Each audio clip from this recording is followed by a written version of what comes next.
Hello everyone, this is Stephen Balch, your instructor for Introduction to Macroeconomics at Ozarka College. Today what I'm going to do is give you just a little bit of feedback on the Chapter 7 and 8 activities that I finished grading this morning. And then I'm going to tell you what we've got coming up due for Chapters 9 and 10. And then I'm also going to tell you a little bit about the midterm exam that we have coming up at the end of next week. All right, so the first thing is, like I said, I did finish grading the Chapter 7 and 8 activities this morning. Go ahead and look at your grades for those activities as soon as you can and read the corresponding grading comments and let me know if you have any questions. Most of you did well on the Chapter 7 and 8 activities, and like I always tell you, I really appreciate those of you that are putting the time and effort in. I really appreciate it, so keep up the good work on that. Now, I did notice on the assignment there were a few students that didn't answer each part of each assignment question thoroughly. Just make sure that you carefully read through each question, and there are multiple parts of each question, obviously, and just make sure that you're thoroughly answering each part of each question using your own words, okay? That was really the only thing major that I noticed. There were some of you that just didn't fully answer the questions. So just kind of make sure for the next set of assignments or next set of activities that you kind of keep that in mind. The discussion that we had for Chapter 7 and 8 that concerned the unemployment rate and the unemployment compensation program, I thought that went very well, and I really appreciate everyone's participation on the discussion. Everyone made some good comments on that, and I really appreciate that.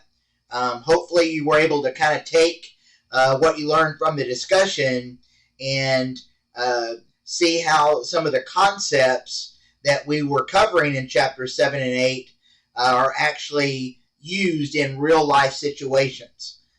So hopefully you were able to kind of take those concepts and apply them to an actual real world economic situation. And most of you, like I said, really provided some good information on that. So I really appreciate that. The chapter test, most of you did well on that.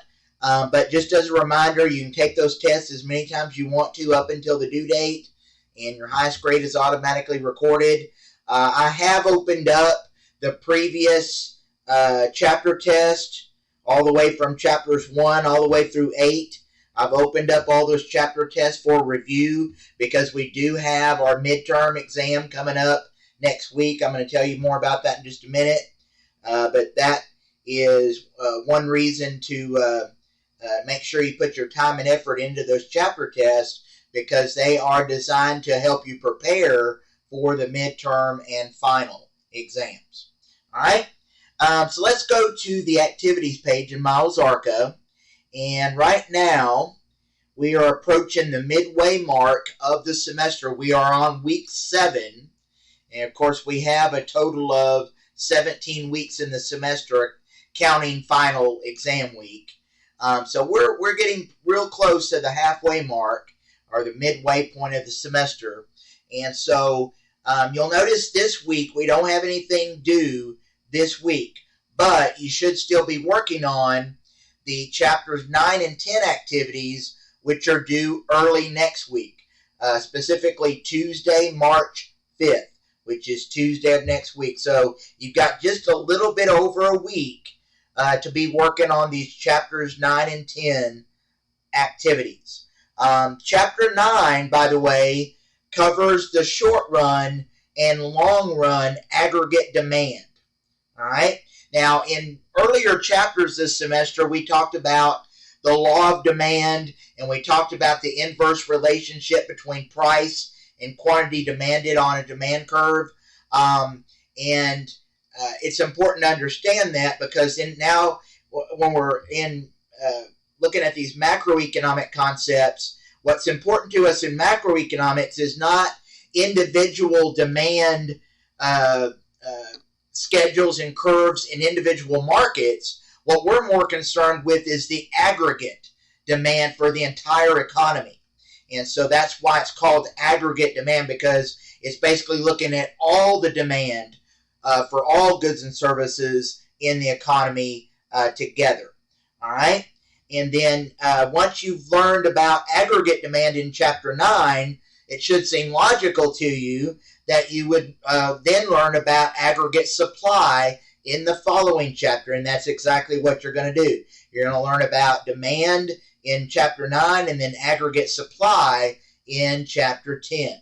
And of course, as we learned in previous chapters this semester, early chapters, we learned about how demand and supply together, when you put those the demand and supply curve together on a graph, you can see what's actually going on in the market as far as market price and market quantity, or the equilibrium price and quantity. Well, when we're looking at aggregate demand and supply in macroeconomics, it's basically the same thing, except we're looking at the overall prices, for example, the consumer price index and so forth for the overall economy. Okay, so the chapter 9 and 10 that covers, again, aggregate demand and supply. These are extremely important concepts in macroeconomics because they do determine price levels in the economy, and then they also influence other important macroeconomic concepts that we'll learn about later on, like consumption and investment and GDP, inflation, unemployment, interest rates, etc. Okay? So these two chapters are extremely important.